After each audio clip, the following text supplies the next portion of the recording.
یعنی یہ بالواسطہ یہ ذکر کی فضیلت بیان کی جا رہی ہے۔ یہ جو وعید ہے نا کہ میں اس کے خلاف اعلان جنگ کرتا ہوں، یہ دو گناہوں پر آئی ہے۔ ایک سود کھانے پر، کہ جو بندہ سود کھائے گا میں اس کے خلاف اعلان جنگ کرتا ہوں، فَأَذَنُوا بِحَرْبٍ مِّنَ اللَّهِ وَرَسُولِهِ۔ اور دوسرا اللہ تعالیٰ کے کسی ولی سے دشمنی کرنے پر، تو میں اس کے خلاف اعلان جنگ کرتا ہوں۔ وَمَا تَقَرَّبَ إِلَيَّ عَبْدِي بِشَيْءٍ أَحَبُّ إِلَيَّ مِمَّا افْتَرَضْتُ عَلَيْهِ۔ اب یہ بتایا کہ یعنی میرا ولی جو ہے وہ کس طرح ولی بنتا ہے، یا میرا قرب کس طریقے سے حاصل ہوتا ہے۔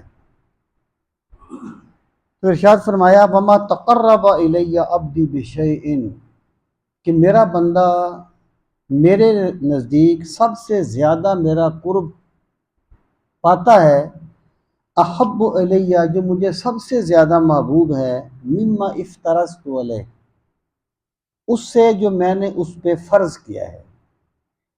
یعنی میرا بندہ میرا سب سے زیادہ قرب جو ہے وہ اس وقت پاتا ہے جب وہ میرے فرائض کو ادا کرتا ہے۔